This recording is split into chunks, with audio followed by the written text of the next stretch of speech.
Welcome to 95 news. ప్రతిక్షణం ప్రజాక్షేమం కోసం బులెటిన్లో ముందుగా హెడ్లైన్స్ చూద్దాం.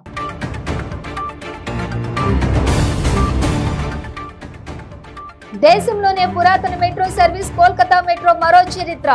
నది కింద వేగంగా దూసుకెళ్లిన ట్రైన్. సుకేష్ చంద్రశేఖర్ అనే వ్యక్తితో పరిచయం కూడా లేదన్న ఎమ్మెల్సీ కవిత. తనపై అకారణంగా తప్పుడు ప్రచారాలు చేస్తున్నారని ఆవేదన. Hyderabad IAS southern division Saidabad లో విషాదం. పోలియో డ్రాప్స్ వికటించి బాలుడు మృతి.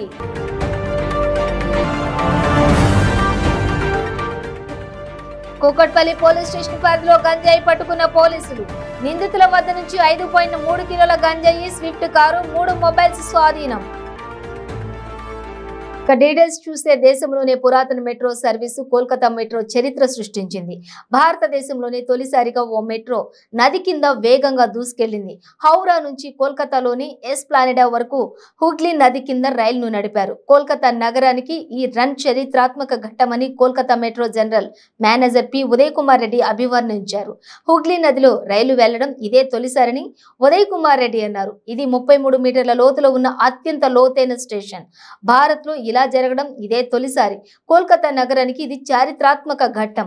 వచ్చే 7 నెలల పాటు హౌరా మైదాన్ నుంచి ఎస్ప్లానేడ్ వరకు ట్రయల్ రన్ కొనసాగుతుందని తెలిపారు. దీని తర్వాత ప్రజల కోసం రెగ్యులర్ గా ప్రారంభిస్తారు.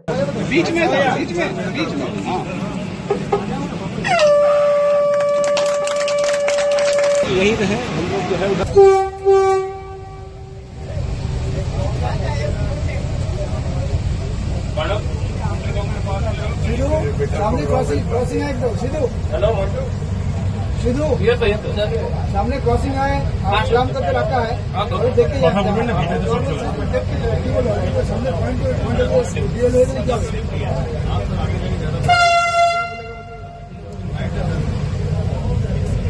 Now we are crossing 14/80.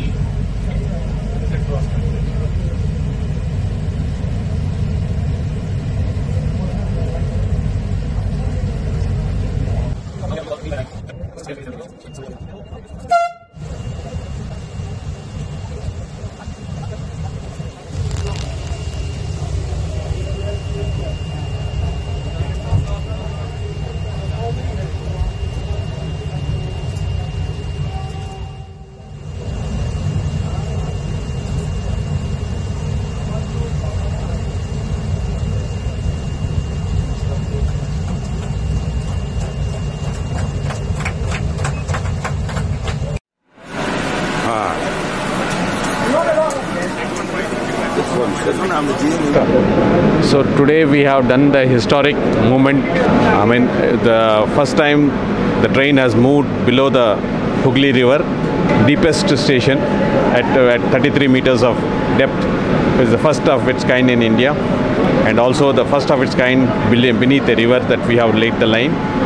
And this is a historic moment for the city of Calcutta. Also, the trials will be started off. So it will take about 7 months to complete the trials and the safety certificate, and then after that we will be able to start the regular services. గత కొన్ని రోజులుగా తెలంగాణ ప్రభుత్వం మీద, BRS party మీద, మరి ముఖ్యంగా తన మీద ఉద్దేశపూర్వకంగా కొన్ని మీడియా సంస్థలు తప్పుడు వార్తలు, తప్పుడు ప్రచారాలు చేస్తున్నాయని ఎమ్మెల్సీ కవిత అన్నారు. బీఆర్ఎస్ పార్టీ పొందుతున్న ప్రజాదరణను చూసి కేసీఆర్ జాతీయ స్థాయి కార్యాచరణను రాజకీయంగా ఎదుర్కొనే ధైర్యం లేక తెలంగాణ వ్యతిరేకులు మీడియా సంస్థలను గుప్పిట్లో పెట్టుకుని పేపర్లు, టీవీ ఛానళ్లు, యూట్యూబ్ మీడియాల ద్వారా పనిగట్టుకుని మరీ బీఆర్ఎస్ పార్టీ మీద ఉద్దేశపూర్వకంగా దుష్ప్రచారం చేస్తున్నాయన్నారు. ఒక ఆర్థిక నేరగాడు ఒక అనామక లేఖను విడుదల చేయడం, దాని వెంటనే బీజేపీ ఎమ్మెల్యే రఘునందన్ రావు కేంద్ర ఎన్నికల సంఘానికి లేఖ రాయడం, దాని తదనంతరమే MP Arvind BJP tool kit లోని భాగంగా పనిగట్టుకుని సామాజిక మాధ్యమాల్లో బురద జల్లే కార్యక్రమాన్ని ఒక ప్రణాళిక ప్రకారం చేస్తున్నారని అన్నారు. అసలు సుకేష్ చంద్రశేఖర్ అనే వ్యక్తితో పరిచయం కూడా లేదన్నారు. తాను ఎవరో కూడా తెలియదని, కానీ వాస్తవాలను ఏవి పట్టించుకోకుండా కొన్ని మీడియా సంస్థలు అత్యుత్సాహంతో పనిగట్టుకుని తప్పుడు వార్తలు ప్రచురించాయన్నారు. ఇది వరకు తన మొబైల్ ఫోన్ల విషయంలో కూడా ఇలాగే తొందరపడి వార్తలు రాసి తర్వాత తోక ముడిచారన్నారు. మళ్ళీ ఇప్పుడు క్రిమినల్ సుకేష్ ను పావుగా వాడుకుని తెలంగాణ ప్రభుత్వాన్ని, టీఆర్ఎస్ పార్టీని, కేసీఆర్ ని, వారి కుటుంబ సభ్యులను బద్నాం చేయాలని ప్రయత్నిస్తున్నాయని ఆమె ఆరోపించారు.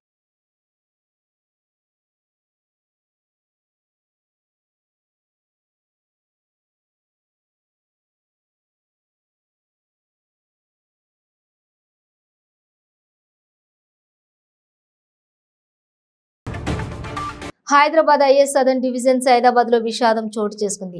52 రోజుల చిన్నారి అనుమానాస్పద స్థితిలో మృతి చెందాడు. బస్తీ దవాఖానాలో చిన్నారికి పోలియో డ్రాప్స్ వేయించారు. ఘటనకు సంబంధించిన వివరాల్లోకి వెళితే నల్గొండ జిల్లా దేవరకొండ మండలం బాలునాయక్ తండాకు చెందిన లచ్చిరామ్ మౌనిక దంపతులకు ఏడాది క్రితం వివాహం జరిగింది. వీరు సైదాబాద్ కాజాబాగ్ గుడిసెల్లో నివాసం ఉంటుండగా లచ్చిరామ్ ఓ ప్రైవేట్ కాలేజీలో స్పీకర్ గా పనిచేస్తూ ఉన్నాడు. లచ్చిరామ్ దంపతులకు ఇటీవలే కుమారుడు జన్మించాడు. చిన్నారి వయసు 52 రోజులు. అయితే సుబ్రహ్మణ్యం నగర్ బస్తీ దవాఖానాలో బాబుకు పోలియో చుక్కలు వేయించారు. ఆ తర్వాత శిశువు తీవ్ర అస్వస్థతకు గురై ప్రాణాలు కోల్పోయాడు. పోలియో డ్రాప్స్ వికటించడం వల్లే తమ పాప చనిపోయిందని తల్లిదండ్రులు ఆరోపిస్తున్నారు. ఈ మేరకు సైదాబాద్ పోలీస్ స్టేషన్లో ఫిర్యాదు చేశారు. తమ చిన్నారి మృతికి కారకులైన వారిపై చర్యలు తీసుకుని తమకు న్యాయం చేయాలని తల్లిదండ్రులు వేడుకుంటున్నారు.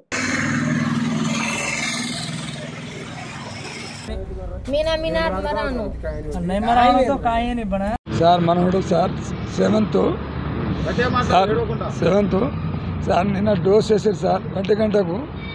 ఆ డోస్ వేసే వరకు సార్ పిల్లగాళ్ళు అప్పటికి డోస్ ఎక్కువ వేసి పిల్లగాడు ఇది అయింది సార్. నాకు ఏం లేదు సార్, ఇంత ఏం జ్వరం లేదు, నొప్పి లేదు సార్, ఏం లేదు. ఖాళీ సార్ 5 రోజులు తక్కువ 2 నెలలు సార్ 59 అవుతుంది సార్. అన్ని పోలీస్ స్టాంప్లో కూడా ఇస్తున్నా సార్. నాకు ఇది సార్ ఇది సార్ ఇక్కడనే మన సైదాబాద్ కాజాబాద్ కాలనీలో సార్, అది పార్క్ కాడంట. వేయించారంట. మా కోడలు పోయి వేయించుకొని వచ్చాడు సార్. నాకు కూడా తెలియలేదు, నేను పోలేదు సార్. ఇంకా మా కోడలు పోయి ఫోన్ చేసి పిలిపిస్తే వాళ్ళు పోయి వేయించారు సార్. అదే రాత్రి సార్ నైట్ కూడా తెల్లారి కూడా కాలేదు సార్, పిల్లాడు చచ్చిపోయాడు సార్. ఇదే సార్ మీరు న్యాయం తర్వాత చూస్తాను. ఇప్పుడు పోయి ఇచ్చినాం సార్, కంప్లైంట్ ఇచ్చినా రాపించినా సార్. పోలీసులు కూడా వచ్చారు, తీసుకుపోయారు. ఆ పుష్పాన్ని తీసుకుపోయి చెక్ చేస్తామంటారు సార్. ఇది చూడొచ్చు. కూకట్పల్లి పోలీస్ స్టేషన్ పరిధిలో కారులోని గంజాయిని తరలిస్తున్న 4 వ్యక్తులను పోలీసులు అదుపులోకి తీసుకుని రిమాండ్కు తరలించారు. కూకట్పల్లి పోలీస్ స్టేషన్లో ఏర్పాటు చేసిన విలేకరుల సమావేశంలో ఏసీపీ చంద్రశేఖర్ వివరాలు వెల్లడించారు. కూకట్పల్లి వై జంక్షన్లో ఎస్ఐ ప్రేమసాగర్ వాహనాల తనిఖీ నిర్వహిస్తుండగా స్విఫ్ట్ డిజైర్ కారులో ప్రయాణిస్తున్న 4 అనుమానాస్పదంగా కనిపించడంతో కారు ఆపి తనిఖీ చేయగా కారు డిక్కీలో 5.30 కిలోల డ్రై గంజాయి ప్యాకెట్లు లభ్యమయ్యాయని తెలిపారు. నిందితులు మేకల అభిలాష్, మంతనికి చెందిన లింగం శ్రీపాద్, అడ్డుగుట్టపల్లికి చెందిన చెల్లాధను, కంచుపల్లికి చెందిన నిమ్మల మణికంఠలను అదుపులోకి తీసుకుని రిమాండ్కు తరలించామన్నారు. వారి వద్ద నుంచి 5.3 కిలోల గంజాయి, స్విఫ్ట్ కారు, 3 మొబైల్ ఫోన్లను స్వాధీనం చేసుకున్నట్లు ఏసీపీ తెలిపారు.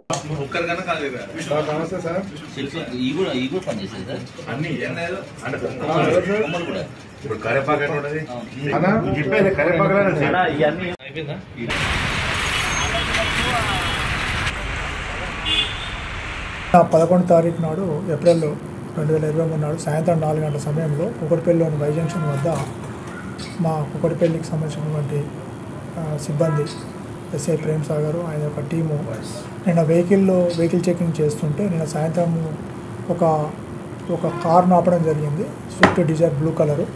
ఈ కార్ను చెక్ చేస్తే దాంట్లో 4 వ్యక్తులు ఉన్నారు. వెనుక డిక్కీలో ఒక 5.3 డ్రై గాంజా దొరికింది, ఒక బ్యాగ్ దొరికింది. వాళ్ళని అదుపులో తీసుకొని ప్రశ్నిస్తే వాళ్ళంతా కూడా 3 గోదావరిఖండ్ ప్రాంతానికి చెందిన వాళ్ళు, ఒకరేమో మద్దం ప్రాంతానికి చెందిన వాళ్ళు. ఈ 4 కూడా అభిలాష్, శ్రీపాద్, తర్వాత ధను, తర్వాత మణికంఠ, ఈ 4 వ్యక్తులు కూడా వాళ్ళంతా కూడా ఇక్కడ వివేక్ నగర్, కూకట్పల్లి వివేక్ నగర్లో రూమ్ తీసుకొని అద్దెకు తీసుకొని ఉంటున్నారు. వీళ్ళు చిన్నప్పటి నుంచి స్నేహితులు, 10th, ఇంటర్మీడియట్, డిప్లొమా అట్లా చదివేటప్పుడు వీళ్ళంతా కూడా క్లాస్మేట్స్.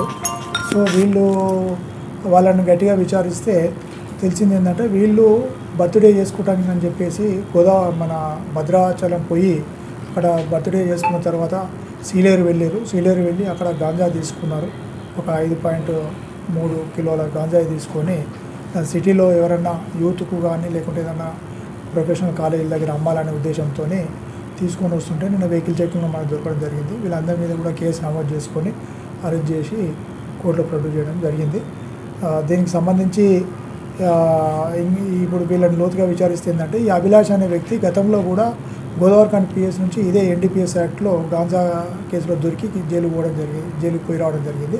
వచ్చిన తర్వాత మళ్ళీ మిగతా 3 స్నేహితులను కలిసి ఈ విధంగా కేసులో అతను దొరకడం జరిగింది. నేతన్న ముఖంలో చిరునవ్వు చూడాలనే ఆశతో ఆర్థిక ఇబ్బందులు ఉన్నప్పటికీ కరోనా కష్టకాలంలోనూ మగ్గం ఉన్న ప్రతి చేనేత కుటుంబానికి ఏడాదికి 24,000 ఆర్థిక సాయం అందించి వైఎస్ఆర్ ప్రభుత్వం అండగా నిలిచిందని ఎమ్మెల్యే నవాజ్ బాషా అన్నారు. చేనేత జౌళి మంత్రిత్వ శాఖ ఆధ్వర్యంలో పట్టణంలోని చౌడేశ్వర కళ్యాణ మండపంలో వివేకానంద బ్లాక్వెల్ చేనేత క్లస్టర్ కోళ్లబయలుకు చెందినటువంటి 142 మంది చేనేత కార్మికులకు రెండో విడత నిధుల్లో భాగంగా 32 లక్షల రూపాయలు విలువ చేసే పరికరాలను పంపిణీ చేశారు.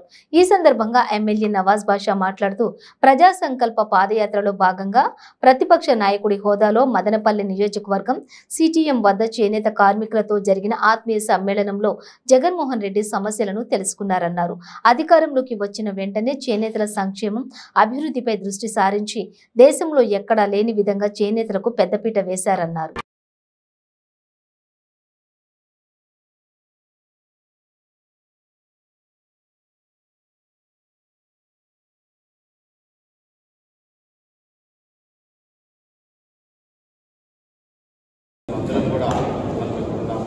ఈ అవకాశం మనకి ముందు రూపంలో మగ్గాలు జాకాట్లు వగైరా అన్నీ ఇస్తున్నారు.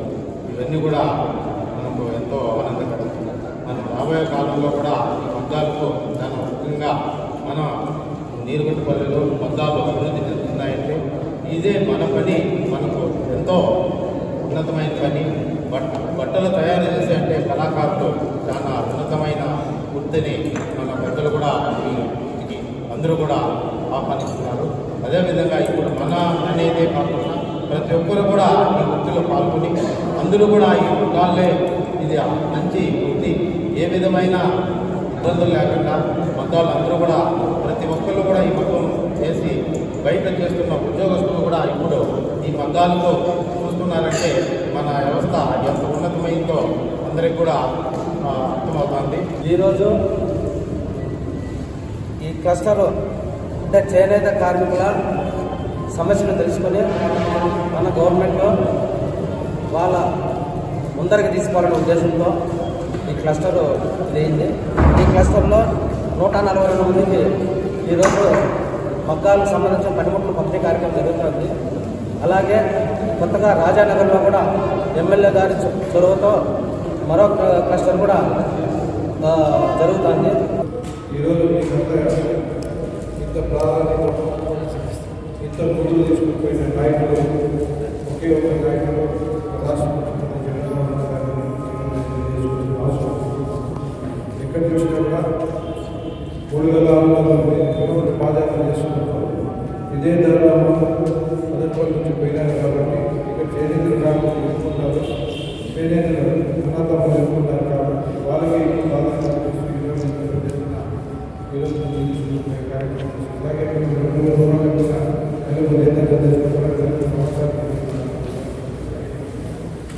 మీకు అన్ని రకాలుగా గవర్నమెంట్ ఇంటర్నేషనల్ బ్రేక్ తీసుకుందాం. మీ పెళ్లి రోజు, పుట్టినరోజులు, మరే ఇతర శుభ కార్యక్రమాలకైనా మీ బంధువులకు, శ్రేయోభిలాషులకు శుభాకాంక్షలు చెప్పాలనుకుంటున్నారా? మీ ఇంట్లో జరిగే శుభకార్యాలను టీవీలో చూడాలనుకుంటున్నారా? అయితే ఆలస్యం ఎందుకు? 95 న్యూస్ అందిస్తోంది మీకు ఆ అద్భుతమైన అవకాశం. ఆలస్యం ఎందుకు? స్క్రీన్ పై కనిపించే ఈ నంబర్కు వెంటనే డయల్ చేయండి. మీరు చెప్పే శుభాకాంక్షలు ప్రత్యక్ష ప్రసారంలో చూడండి. మీరు డయల్ చేయవలసిన నంబర్ 9912696750. పెయిన్ రిలీఫ్ వటి ఆయుర్వేద ఔషధం. మోకాలలో గుజ్జు అరిగిపోయి బాధపడుతున్నారా? మోకాళ్ల మార్పిడి ఆపరేషన్ కు సిద్ధమయ్యారా? ఒక్కసారి వాడండి శక్తివంతమైన ఆయుర్వేద ఔషధం పెయిన్ రిలీఫ్ వటి. తీవ్రమైన మోకాల నొప్పుల బాధల నుండి అతి తక్కువ సమయంలో విముక్తుల్ని చేస్తుంది. 60 రోజుల కోర్సు, 60 క్యాప్సూల్స్. ఎలాంటి ఆహార నియమాలు పాటించనవసరం లేదు. కేవలం 9 రోజుల్లోనే ఫలితాలు ప్రారంభం. మోకాలలో నొప్పి తగ్గుతుండడం మీరే గమనిస్తారు. తీవ్రమైన మోకాల నొప్పుల నుండి శాశ్వత పరిష్కారానికై వాడండి పెయిన్ రిలీఫ్ వటి. చరక సంహిత ఆధారంగా రూపొందించబడిన ఆయుర్వేద ఔషధం మలబద్ధకం, గ్యాస్, నిద్రలేమి, పీరియడ్స్ మొదలైన సమస్యలను సమర్థవంతంగా నిర్మూలించేందుకు తోడ్పడుతుంది. శక్తివంతమైన ఆయుర్వేద ఔషధం పెయిన్ రిలీఫ్ వటి. తీవ్రమైన మోకాల నొప్పుల నుండి శాశ్వత పరిష్కారానికై వాడండి పెయిన్ రిలీఫ్ వటి ఆయుర్వేద ఔషధం. ఆర్డరుకై స్క్రీన్ పై కనిపిస్తున్న నెంబర్లకు ఇప్పుడే కాల్ చేయండి. Welcome back to 95 news. Palnadu జిల్లా డిగ్రీ విద్యార్థిని అనూష హత్య కేసులో తుది తీర్పు కోర్టు వెల్లడించింది.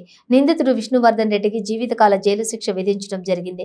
2021 ఫిబ్రవరి 21న నర్సరావుపేటలో విద్యార్థి అనూషను గొంతు కోసి విష్ణువర్ధన్ రెడ్డి అనే యువకుడు చంపేసిన విషయం తెలిసిందే. 2 ఏళ్ల తర్వాత నర్సరావుపేట కోర్టు శిక్ష విధించింది. ఉరిశిక్ష పడుతుందని భావించామని, తమ బిడ్డను చంపిన వాడికి ఇప్పటికైనా శిక్ష పడటం సంతోషంగా ఉందని తల్లిదండ్రులు పేర్కొన్నారు. మండలం గోళ్లపాడండి. మా అమ్మాయి పేరు అనూష.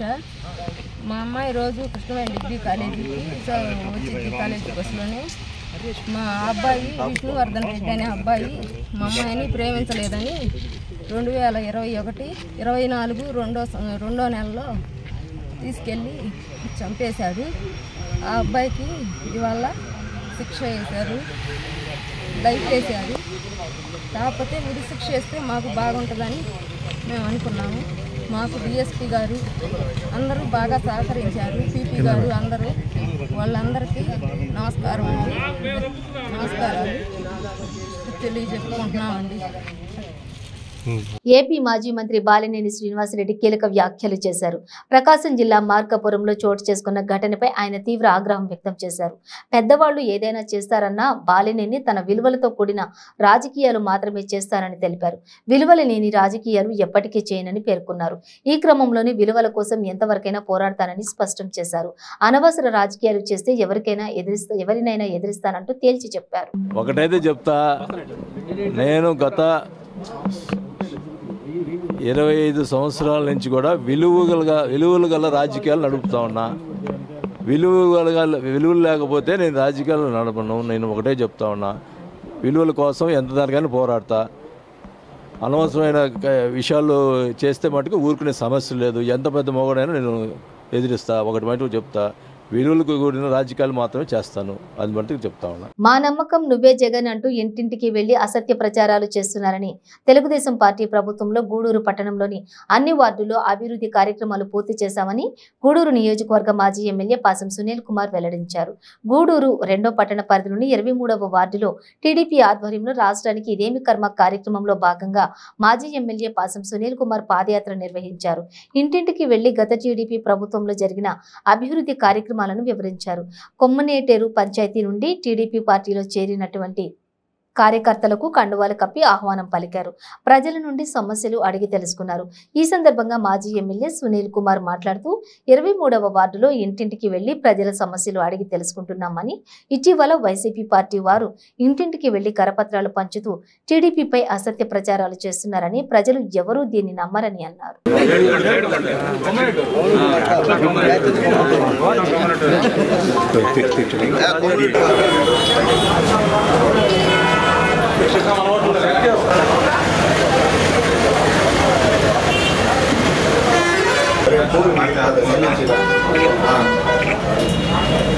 అందరికీ నమస్కారం. ఈరోజు ఇదేమి కర్మ కార్యక్రమం 23వ వార్డులో రచ్చబండ దగ్గర జరిగింది. ముఖ్యంగా ఆ వార్డు సంబంధించినటువంటి నాయకులు, ఇట్లాగే ముఖ్యంగా సీను, రత్నయ్య, ఆ వార్డు 1వ వార్డు సంబంధించినటువంటి నాయకులు కూడా, మిగిలినటువంటి కార్యకర్తలు అందరూ కూడా అన్ని ఏళ్ళకి వెళ్ళి తెలుగుదేశం పార్టీలో చేసినటువంటి అభివృద్ధి కార్యక్రమాలను చెప్తున్నాం. అలాగే ఈ మధ్య వాళ్ళు ఒక అబద్ధ పాంప్లెట్ని ఇంటింటికి పంచుతున్నారు. ఆ విషయం కూడా చెప్తున్నాం. దాంట్లో ప్రతి ఒక్క వాళ్ళు రాసినటువంటి ప్రతి ఒక్క నినాదం అన్ని బుట్టకం. ఒక్కడి కూడా వాళ్ళు చేసినటువంటి పరిస్థితి లేదు. చంద్రబాబు నాయుడు చేసిన పనులన్నీ కూడా వాళ్ళు చేసుకుంటామని చెప్పి చెప్తున్నారు. ఈరోజు ఆయన చెప్తున్నాడు, ఈరోజు ఆ బటన్ నొక్కుతా దాదాపు 22 లక్షల మంది 4 లక్షల మంది బటన్ నొక్కాడు ఆయన, ఆడవాళ్ళకి అందరికి కూడా. ఆయన అంటాడు చంద్రబాబు నాయుడు ఈ హౌసింగ్ నిర్మించలేదు, నేను వచ్చి పూర్తి చేశానని చెప్పి పక్కా అబద్ధాలు చేసే కార్యక్రమం. నేను మీ బిడ్డ చేస్తుంటే ఓర్చుకోవట్లేదని మాట్లాడుతున్నాడు. అయ్యా జగన్ గారు, మీరు కడప బిడ్డ, మీరు మా బిడ్డ కాదు నాయన. మేము ఇక్కడ గూడూరు బిడ్డలం, మీరు కాదు. అభివృద్ధి చేసినటువంటి బిడ్డ చంద్రబాబు నాయుడు గారు. అంటే ఆయన చంద్రబాబు నాయుడు గారు ముసలివాడు, 75 సంవత్సరాలు ఆయన వచ్చి మాట్లాడుతున్నారని చెబుతున్నారు. ఆ 75 సంవత్సరాల ముసలి పెద్ద మనిషినే ఈరోజు యువత కోరుకుంటుంది. ఈరోజు ఎక్కడికి వెళ్ళినా నారా చంద్రబాబు నాయుడు గారికి యువత బ్రహ్మరథం పడుతుంది. ఎందుకంటే నువ్వు పనికిరావు అని చెప్పి తేల్చేశారు అందరూ కూడా. కాబట్టి ఈరోజు చంద్రబాబు నాయుడు గారి వెనుక యువత పడుతుందని చెప్పి మీకు తెలియజేస్తూ ఈ కార్యక్రమంలో ముఖ్యంగా కొమ్మరెడ్డి పంచాయతీ నుంచి సోదరులందరూ కూడా పార్టీలో జాయిన్ అవ్వడం చాలా సంతోషంగా ఉంది.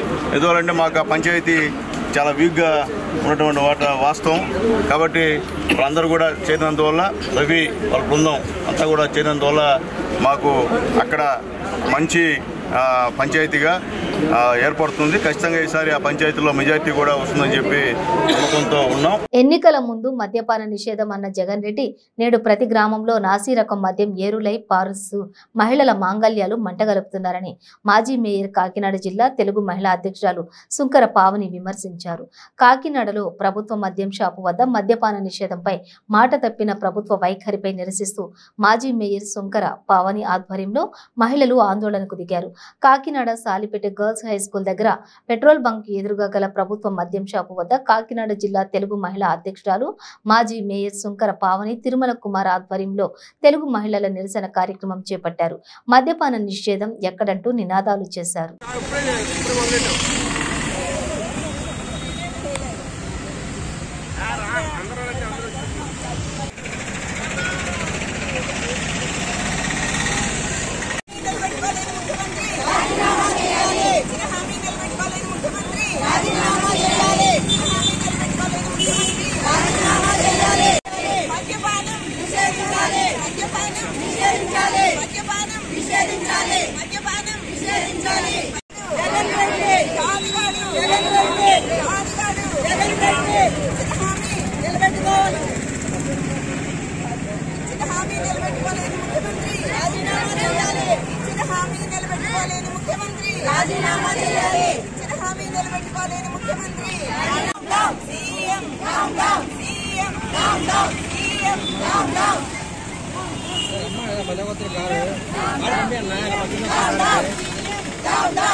విశాఖలో కేంద్ర ఉక్కు శాఖ సహాయ మంత్రి ఫగ్గన్ సింగ్ కులస్తే పర్యటించారు. విశాఖ ఫోర్టు కళావాణి స్టేడియంలో రోజ్గార్ మేళా నిర్వహించారు. ఈ మేళాలో కేంద్ర ఉక్కు సహాయ మంత్రి ఫగ్గన్ సింగ్ కులస్తే పాల్గొన్నారు. విశాఖ స్టీల్ ప్లాంట్ ప్రైవేటీకరణ అంశంపై ప్రస్తుతానికి ముందుకు వెళ్లడం లేదంటూ వ్యాఖ్యానించారు. దానికంటే ముందు ఆర్ఎన్ఐఎల్ను బలోపేతం చేసే పనిలో ఉన్నామంటూ పేర్కొన్నారు. పూర్తిస్థాయి సామర్థ్యం మేరకు ప్లాంట్ పనిచేసే ప్రక్రియ జరుగుతుందని తెలిపారు. స్టీల్ ప్లాంట్లోని కొన్ని కొత్త విభాగాలు ప్రారంభిస్తున్నామని, స్టీల్ ప్లాంట్లోని బలోపేతం చేసే ప్రయత్నాలు చేస్తున్నామని తెలిపారు. ముడి సరుకు పెంపొందించే ప్రక్రియపై దృష్టి పెట్టామని కేంద్ర మంత్రి ఫగ్గన్ తెలిపారు.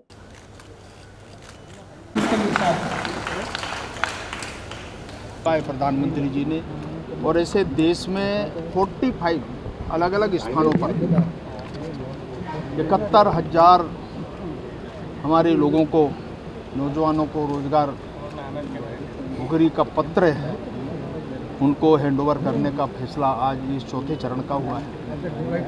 और पूरे इससे 2023 के अंदर हमारा 10 लाख लोगों को रोजगार देने का हमारा टारगेट है।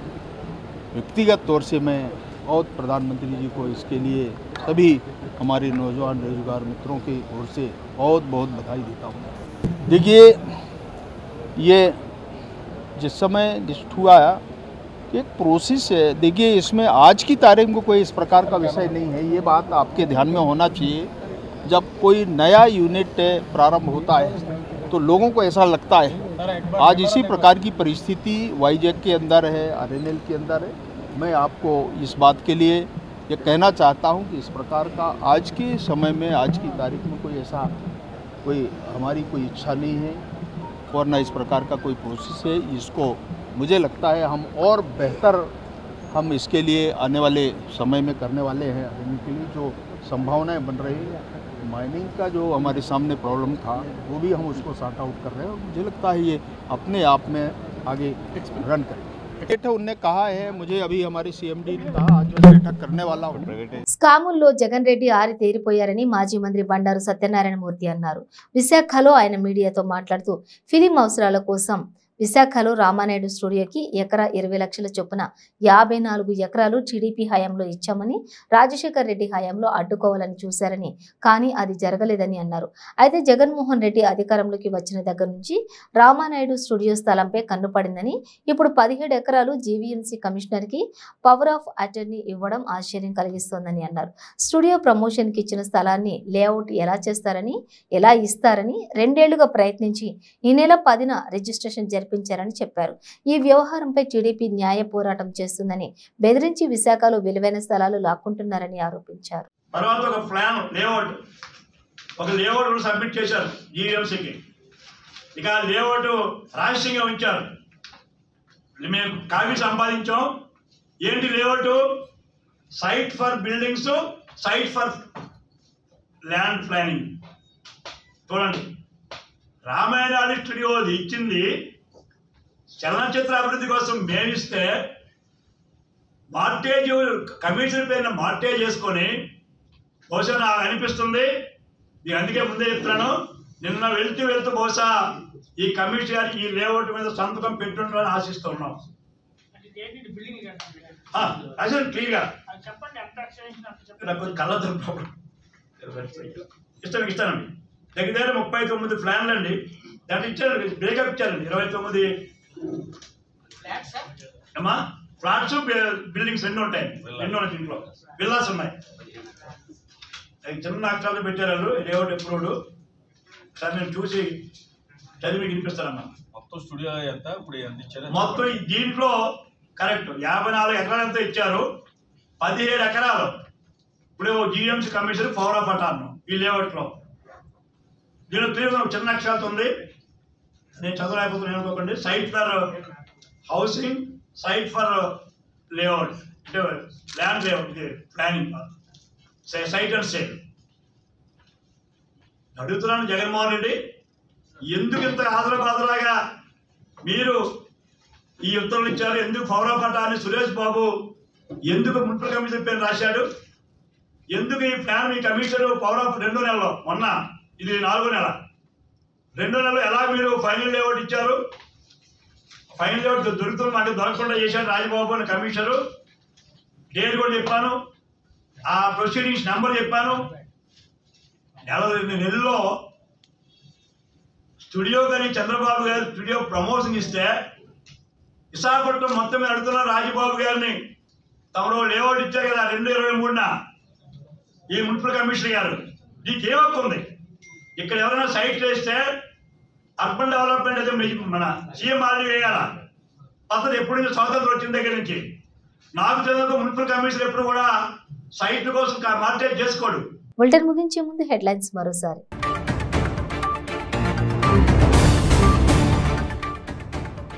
దేశంలోనే పురాతన మెట్రో సర్వీస్ కోల్కతా మెట్రో మరో చరిత్ర.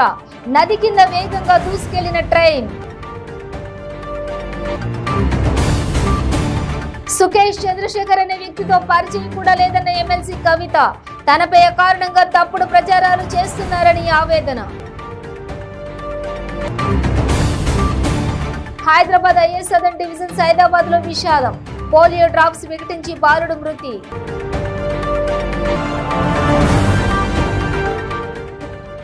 కూకట్పల్లి పోలీస్ స్టేషన్ పరిధిలో గంజాయి పట్టుకున్న పోలీసులు. నిందితుల వద్ద నుంచి 5.3 కిలోల గంజాయి, స్విఫ్ట్ కారు, 3 మొబైల్స్ స్వాధీనం. ఇవి బులెటిన్ డీటెయిల్స్. చూస్తూనే ఉండండి 95 న్యూస్.